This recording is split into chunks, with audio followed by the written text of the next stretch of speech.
This year நீங்க எதெல்லாம் உங்க வாழ்க்கையில முடிஞ்சு போச்சு, இதுக்கு மேல இல்லன்னு நீங்க எதை பரி பண்ணீங்களோ அதை ஆண்டவர் திரும்பவும் உயிர்ப்பிக்கிறார். ஆண்டவர் கிட்ட இருந்து இப்படி ஒரு வார்த்தை வந்துச்சுங்க, வாய்ப்பே இல்லை என் வாழ்க்கையில இது நடக்கிறதுக்குன்னு நீங்க எதை புதைச்சிங்களோ அந்த வார்த்தை இந்த வருஷத்துல துளிர் விடுகிறத நீங்க பார்ப்பீங்க. You will see that happening for you.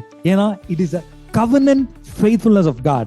நீங்க எந்த காரியத்தெல்லாம் நடக்கல, இதுக்கு மேல வாய்ப்பு இல்ல, இதை நான் ஸ்டார்ட் பண்ணேன், ஆண்டவர் இது சொன்னாரு, ஆனா ஸ்டார்ட் பண்ணேன், இதை நான் டோட்டலா க்ளோஸ் பண்ணிட்டேங்க அப்படின்னு நீங்க சொல்றீங்க. ஒரு பர்சன் இப்போ எனக்கு கேட்டிருக்க பர்சன் வந்து you are thinking about your business right now that you closed it, that you thought it's over, இதுக்கு மேல நான் இதை திருப்பி செய்ய மாட்டேன், போதுண்டா சாமி அப்படின்னு நீங்க முடிவு எடுத்துட்டீங்க.